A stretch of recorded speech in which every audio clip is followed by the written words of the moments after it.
11వ తేదీ డిసెంబర్ నెల 2024వ సంవత్సరం. ఈరోజు దేవుని వాగ్దానము. కొలస్సీలకు 3వ అధ్యాయము 19వ వచనము.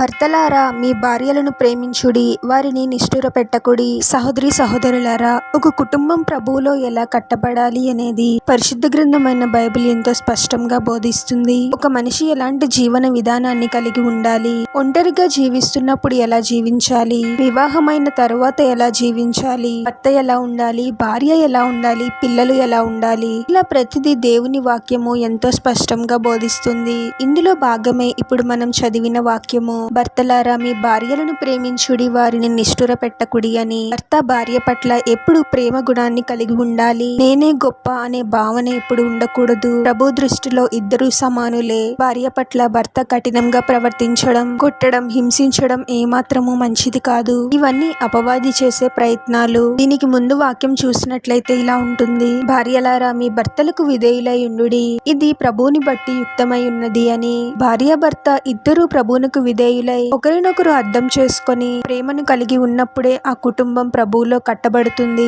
ఎవరు సరిగ్గా లేకపోయినా అది వారిని, వారి బిడ్డలను ఎంతగానో ప్రభావితం చేస్తుంది. దీని వలనే కదా ఎన్నో కుటుంబాలలో గొడవలు జరిగి కుటుంబాలు నాశనమైపోతున్నాయి. కాబట్టి భర్త, భార్య, పిల్లలు ప్రభువునకు లోబడి ఒకరినొకరం ప్రేమను కలిగి మన కుటుంబముల ద్వారా ప్రభువుని ఘనపరిచేలా జీవించాలి. ప్రార్థన.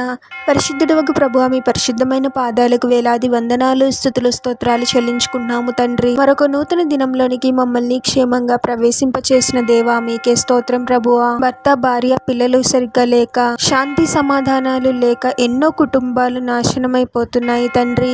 శాంతిని అనుగ్రహించే గొప్ప దేవుడవు ప్రభువా. మీరే మా కుటుంబాలలో శాంతిని అనుగ్రహించండి తండ్రి. భర్తలకు వారి భార్యలతో, పిల్లలతో ఎలా ప్రవర్తించాలి, భార్యకు తన భర్తతో, పిల్లలతో ఎలా ప్రవర్తించాలి, పిల్లలకు తల్లిదండ్రులతో ఎలా ప్రవర్తించాలి అనే జ్ఞానాన్ని అనుగ్రహించండి తండ్రి. మేమందరము మీకు లోబడి జీవించాలి ప్రభువా. మీరే మమ్మల్ని సరిచేయండి తండ్రి. ఒకరి పట్ల ఒకరము ప్రేమను కలిగి మీకు విధేయులమై మీ ద్వారా నడిపింపబడుతూ మా కుటుంబముల ద్వారా మిమ్మల్ని మహిమపరిచే, ఘనపరిచే వారముగా మమ్మల్ని దీవించమని ప్రార్థనలో ఏకీభవిస్తున్న ప్రతి ఒక్కరిని పేరు పేరున దీవించి ఆశీర్వదించి అభిషేకించమని, వారు చేసే ప్రతి పనిలో మీరే వారికి తోడుగా ఉండి వారిని అన్ని కీడుల నుండి, అపాయాల నుండి మీరే వారిని రక్షించమని ఈ మా మనవులన్నీ యేసుక్రీస్తు వారి పరిశుద్ధ నామంలో అడిగి వేడుకొనిచున్నాము తండ్రి. ఆమేన్.